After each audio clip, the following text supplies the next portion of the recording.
Welcome to Section 420, Talkin Yankees. And all the baseball fields are going to be empty, as you know. All baseball is shut down indefinitely. They canceled the remaining spring training games, as well as, as of right now, projecting delay to the start of the season by 2 weeks. Might go further than that. Of course, this is all in reaction to the coronavirus, which, it's a pandemic was affecting the world.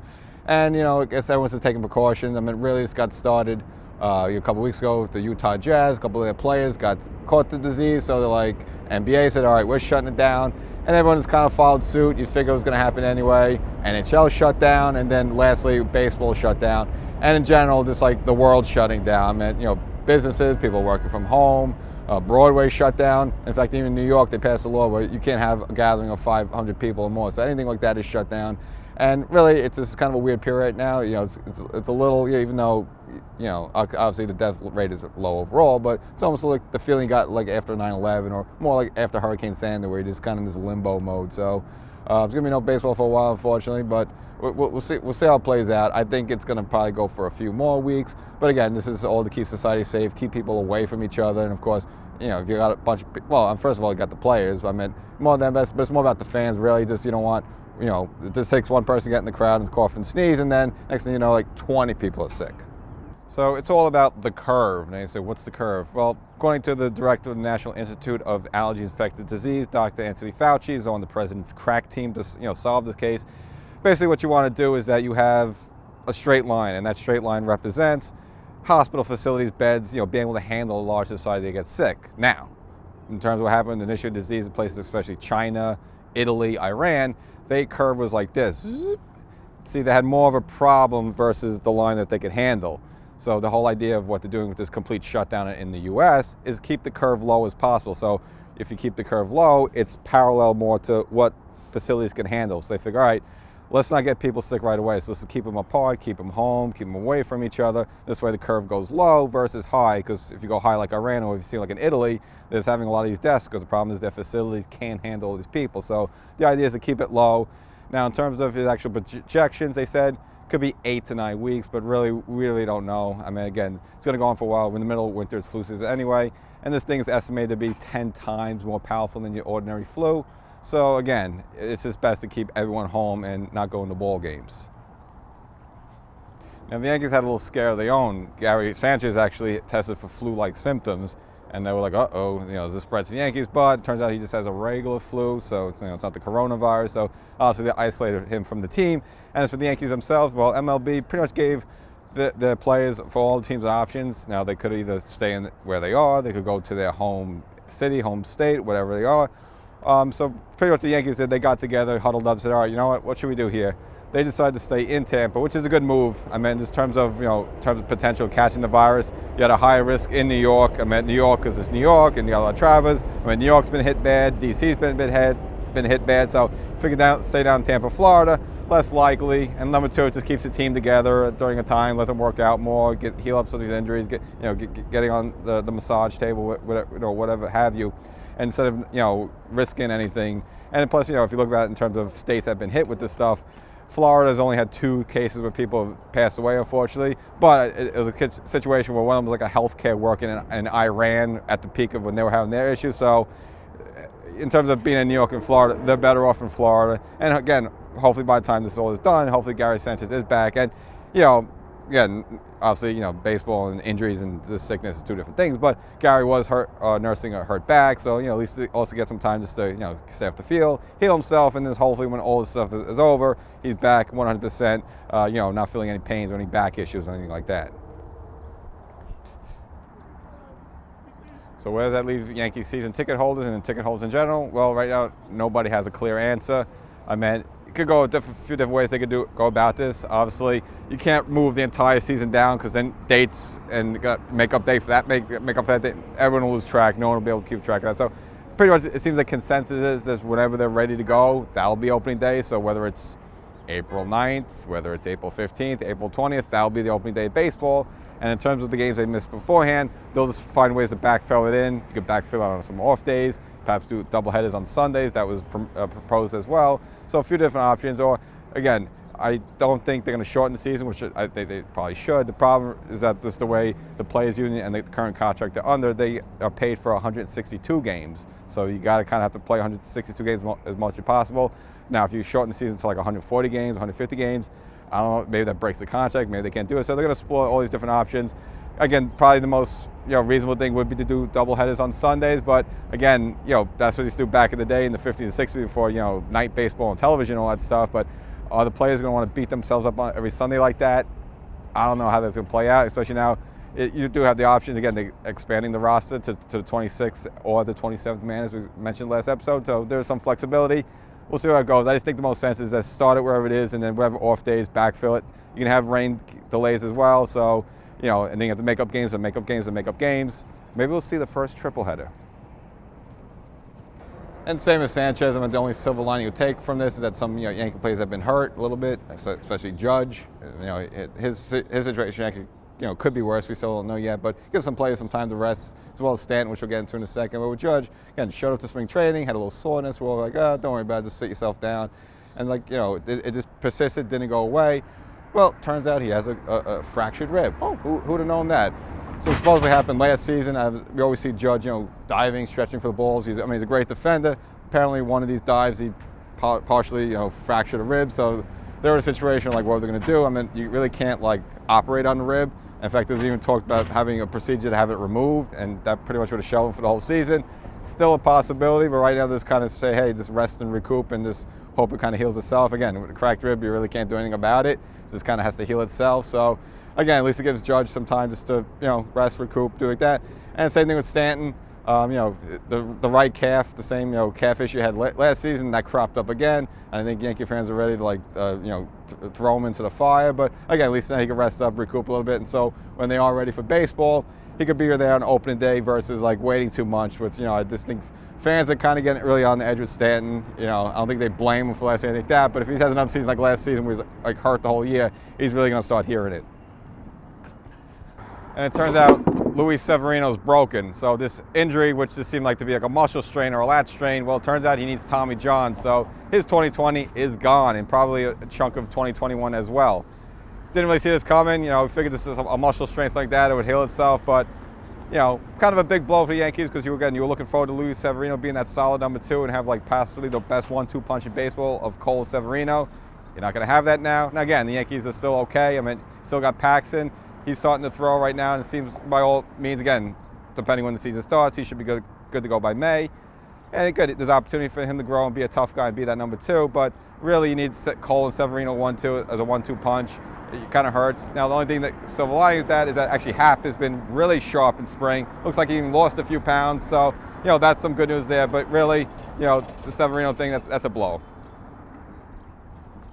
So last season we introduced you to BX Bomber 2011. He's a friend of mine. You can catch him on YouTube, BX Bomber 2011. He's the premier Yankee Stadium vlogger. Also check him out on Instagram as well. Again, BX Bomber 2011. And I think he's back. Wait, is that him? You can come out now, Are you sure? It's safe, I think. Because I don't want to get no coronavirus. I know, but, well, the only cure for coronavirus is a little Yankee talk. Yes, thank goodness. But I feel so bad baseball's over for now. Yeah, but, I guess they had to do it. Every other sport was doing it, so they kind of had to follow suit. So in the offseason, in terms of, talking about bullpen, Betances, I was surprised they didn't retain him, and he goes to the Mets of all places. If you need money, go wherever the money is. But I was surprised the Yankees, let him go like that. Yeah, Betances, I guess he was a liability, and they considered that he was. But luckily the Mets got him. I'm happy that the Mets got him. And the Mets, need him, but yeah, the Mets actually became a better team with him, actually. So hopefully they helped his rotation, Maybe they, because at least the Mets, Diaz, he was terrible last season, but you can't imagine he would be that bad. So, I would assume Diaz would be the closer, but they have Betances, who, by all counts is Achilles healed. But I just feel like the Yankees, with him, he was a homegrown guy. Everyone liked him. He was kind of a character. Yeah. But then again, it's a 1-year deal, so he could always come back. So it's not really the end of the road for him. Maybe he proves himself this year, and we'll see what happens next year. Maybe Green goes or someone else goes, and you bring Betances back. So it's not terrible. But And another one too Right. was a Didi. I mean, not really surprised they let him walk because they're really. Yeah, I knew Didi wasn't coming back. I really knew it because the way Gabler played shortstop this year, I pretty much knew he was going to be the shortstop this year. With LeMahieu, the way he played, so the infield is pretty solid on that. With the first base, you can trust in Ford and Luke Voigt there. Yeah, good enough. know? I actually like Ford. I think handles it a little better. Voigt's a little clunky there, but I think you get by. Again, Yeah. LeMahieu, I like the way they ran the defense in the playoffs. Where LeMahieu's the first baseman, and I think Didi is short at Gleyber. Now Gleyber's good; he could be the shortstop. But yeah, again, there was no play. And even Didi was complaining the other day that he felt hurt that the Yankees didn't reach out to him. But if you're not going to even pay the guy, or you don't have why even tease him? Yeah. But now they got, and Miguel Andujar is going to be a big asset to the team, which now he could play third, and hopefully they can put him in at second. They want him to play first base and a little bit of left field. Yeah, jack of all trades. Of all of them, I'd rather have him out left field. I love Sherlock at third. I say it all the time. There's his defense I'd rather have there. Andujar, let's see how he adapts. Maybe he. I just think with him, it's just hard for him to get the ground ball. He's got an arm. It's just, he doesn't really pick those, balls out of the dirt good. So I don't know if that'll ever improve. Right. But I think with outfield, at least maybe it's easier to shag a fly ball than, hit Now remember, this year we get an extra man on the roster. It's true. So that's a man that has an extra pop in his bat there. So yeah, he's gonna be worked in somehow. I wouldn't want to lose that bat. No, that's it. I mean, even the spring training, he's been hitting great. He looks good. It's just, Right, and if he plays every day, Miguel, he can hit 30 home runs a year, 40 home runs a year if they let him. Yeah, I mean, it was his first season. It was like approaching 20 or something. It was like number 3 rookie of the year voting. So potential's there. And it's something like you mentioned, like Clint Frazier, a guy like that. It's like you don't really have a spot for him, but again, with that extra roster spot, if you just keep his bat available, because again, when he plays, he loses balls in the sun. He can't, but when he's hitting, he just some of the ball just jumps off his bat. Right, and another person to watch out for too is Gary Sanchez. Even though he got sick with the flu, and his back was hurting because of the flu, he should be back to normal soon. Yeah. And now with this suspension of baseball, I think our guys will be healthy when we get back. That's that's the silver lining. It's a win-win maybe. Yeah. Man, my biggest concern is with the delay of the season is all the promotional items. Because I would love to get my calendar, like every other Yankee fan would love to get a calendar. That's true. Well, yeah, actually last season ended up getting like 11 or 12 calendars because the problem is they really don't check. Like you go in first, you get the one calendar, but you can just go in the next gate entrance and you could collect. So yeah, I got like 12 calendars last year. So I usually walk around and collect mine too. Yeah, I usually have 5 and give them out, But yeah, and the bobbleheads. And man, like one year, Babe Ruth was given out on a postponement and they gave it out the next year. And I really don't want to wait for a Don Mattingly bobblehead for a whole year. So let's see what happens. Yeah, it's true. Actually, I didn't think about that. Yeah, so, especially all those promotions, especially early on in the season, because they want to get people to games, especially those games in April where it's like empty. So they try to throw these little gimmicks in there. But now that's when we go. So yeah, they got to shift that around. Yeah. And Mayor de Blasio just said that he doesn't want no gatherings over 500 plus. Yep. And the baseball stadium is way more than that. So I don't know when they'll lift that ban. So who knows when baseball will take place ever again. Yeah, I just think, like they're saying 2 weeks, but I think it's going to be a little longer than that because, again, they get this kind of peppering 2 weeks. I think it's going to end up being like late April because unless this whole, flu thing, coronavirus gets super bad. I just think they're being precautionary, which, okay, it's the right thing to do. Yeah. But I'm just, right at this point, I think it'll be maybe another week, maybe looking at about mid to late April when the season finally gets started. I truly believe in MLB baseball and their ideas of what they're going to do. And I believe, like they said, the two first weeks of the season is canceled and they'll start up again. I believe they will. I truly believe we'll see the Cincinnati Reds come in and play the Yankees on opening day on a Friday night. That'd be pretty hot, actually. I'll be there. Now, so one person curious this season is going to be Giancarlo Stanton. As you know, missed most of last season with the injuries. The only officially played in 9 games, played in like maybe 2 of the playoff games and hurt his calf. And again, I've always been preaching patience with him, but if he has like another season like that, I mean, he's already had the calf issue early this season. It's like, I mean, what are you doing? It's like, if you're hurt, you can't play. But like, what are your feelings on Stanton? Well, Stanton is like a lumberjack guy. If you see the way his body is built, and the Yankees how the way they train these guys, they have these guys throwing around sledgehammers, beating up tires and stuff. So maybe that stuff is too hard for them, even though they're that big, you know what I'm saying? Even though they're that size. But Giancarlo did hit a home run in the simulated game before they shut down baseball, so that was a good sign. Yeah. You know, so maybe he will be good and back playing baseball soon. Yeah, and you need him because, I mean, if you look at last season, like, all right, we got a lot of, like, unsung heroes, like, you know, Mike Troutman, Mike Ford, and, like, you know, just coming up and doing the main stuff. Like, the depend on all those guys to do the same thing again, it's hard. So you need, I mean, look, he's an MVP caliber player, and they just got to find a way to keep this guy in this field. I say, you know what, don't put him in right field, just have him a full-time DH. I don't want him, like, running out there in right field and, like, tweaking his calf or something. We got plenty of outfielders. And, you know, if you want to throw Andujar out there, I'd rather have Andujar out there than Stanton right now because Stanton's just too valuable to just lose, and let's keep him as a DH. And you know, all the names you mentioned, including Clint Frazier, like you said, the next man up. Now, these guys do have something to prove this year. And, you know, similar to Stanton, I mean, we got Judge now, another huge guy who's hurt. And it's like, all right, I just can't stand how do you go an entire offseason and no one realizes he has a cracked rib? I mean, that was a shocker to me. And not only that, the Yankees fired their whole training staff of doctors, hired a whole new staff, evaluated this guy a few times, didn't catch it until this last one. And I don't know how someone that big, or you or me, could live with a strained rib and not say anything. I mean, I experienced it from when it hurts. Like, even when you breathe, like, you feel it. So yeah, that's painful, man. And I was at that game as well, and I thought he got hurt too. Just the way he came up, and he kind of like shaked it off, but I didn't think anything of it. And the Judge diving catch has been like a signature of his. Like, you know, I mean, he's a great defender. He's a Gold Glove caliber type of defender, but it's like we see him do it all the time and time again. But I guess this at some point, you know, gave out. And the whole talk about removing the rib, I mean, if that happens, he's done for the year. I don't know how that. I don't know how that'll work neither, and how will that affect your swing? Yeah, I mean, you can't. I mean, you assuming if you come back by August, I mean, again, you have to get back in the swing of things. So if that's the case, and it might be a situation like Paxton, he got his surgery done as soon as possible to say, like, I'd rather just come back in May versus get it done in the middle of the season. So with Judge, I guess they have to like look at it and say, hey, look, if you need this thing, might as well get it done now versus waiting until the middle of the season. Like, it's just, you're wasting a whole year. So we think, you know, after the season with DJ LeMahieu now, you know, the Yankees signed him a couple years ago on a 2-year deal, and it was sort of like, no talk about it, and so now he's a guy who's like almost like an MVP type player. Now, he's probably gonna have another great season this season, but you know, you think the Yankees are gonna keep him? I mean, he's probably gonna have a lot of offers out there, which I don't know if they're gonna try to match or. I believe the Yankees are going to keep him somehow. He's like the golden child of baseball right now somehow. So he is the golden egg. So hopefully, I think they will. And you know, Cashman is doing these secret deals with these guys and making guys take less money to keep him on the team. So maybe if he wants to be a Yankee, he's going to have to take less money.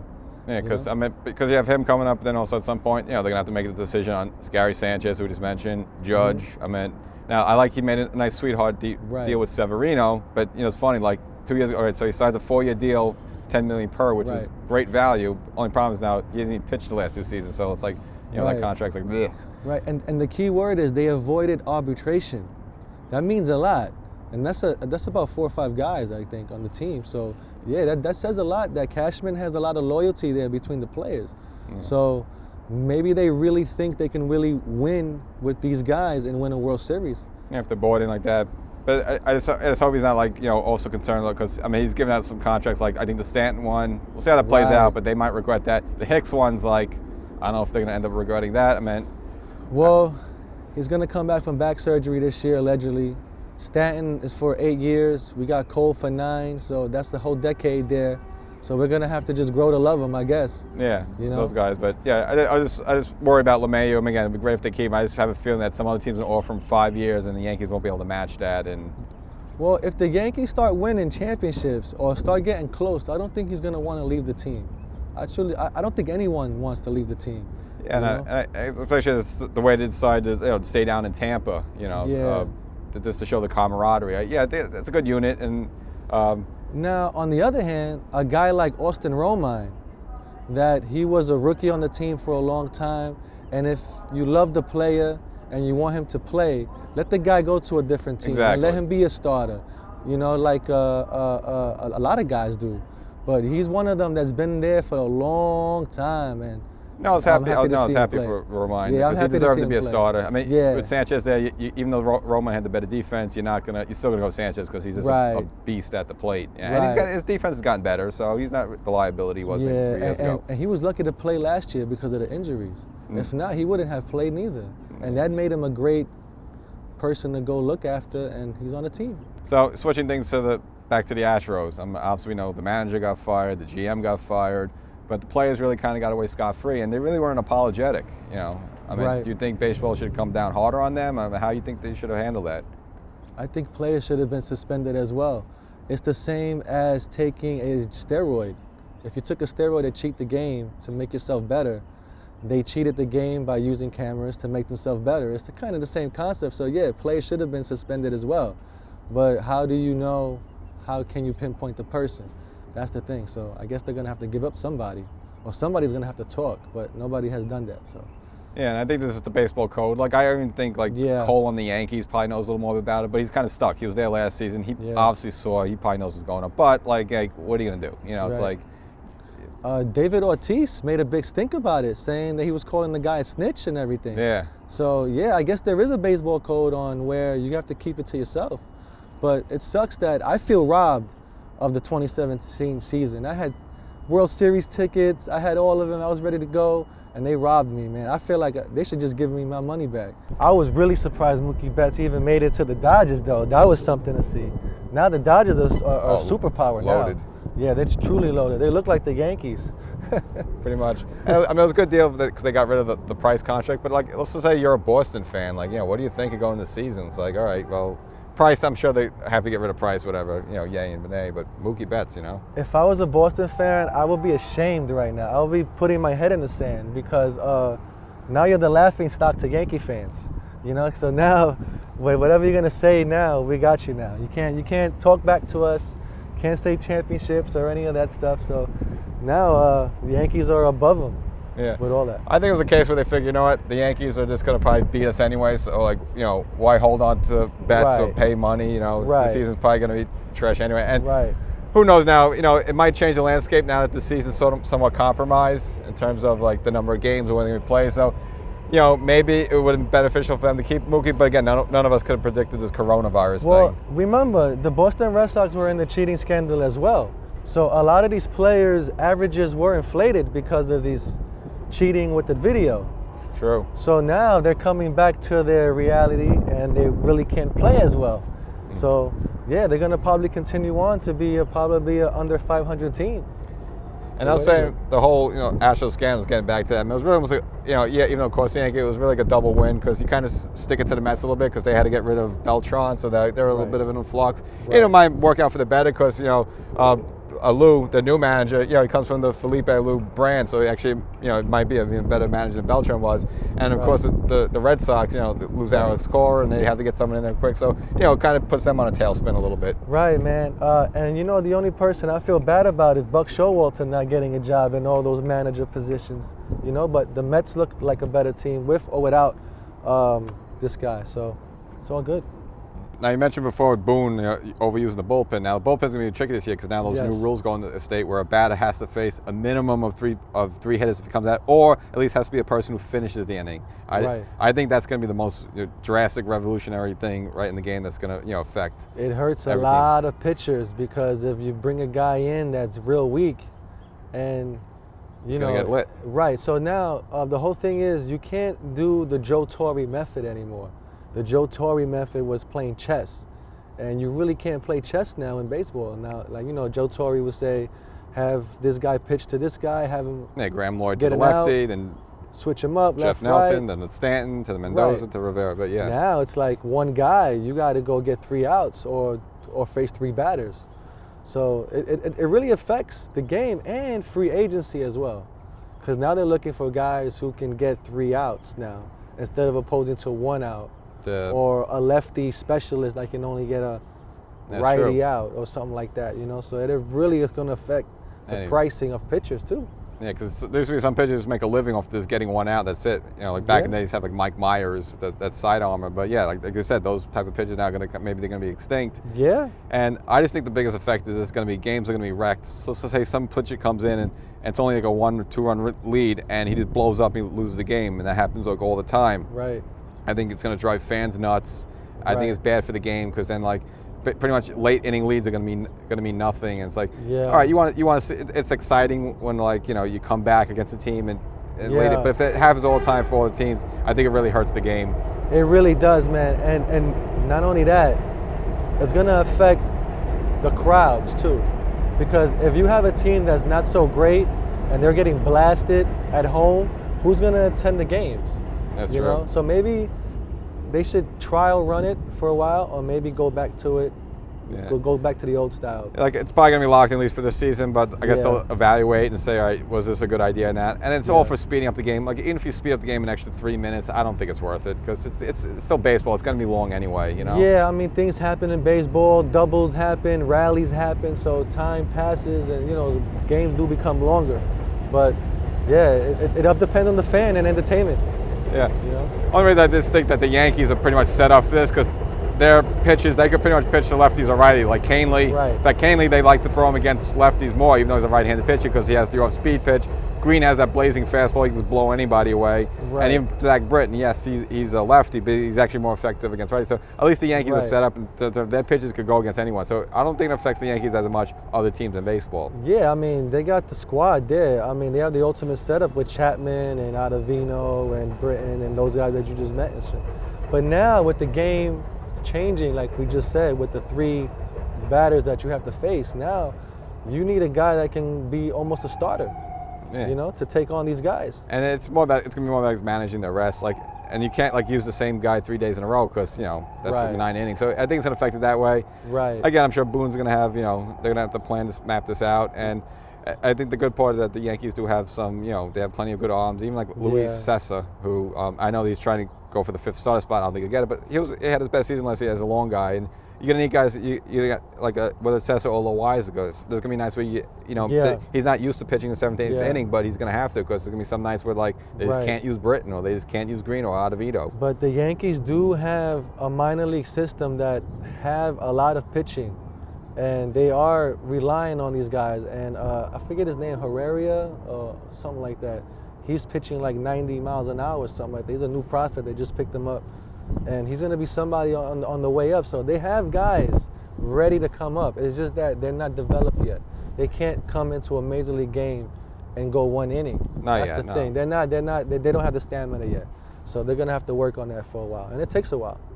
Thanks for joining me and talking some Yankee baseball. I know the situation stinks with the delay of the season. Yeah. Just so again, let fans know where they can find you. Find me at BXBomber2011, all social media, my YouTube channel, Twitter, Instagram, Facebook. I'll be there. DM me, and I'll shoot you back a message. And meet me at Yankee Stadium. I'll be at every Yankee game. Yeah, I catch a few games with him all the time.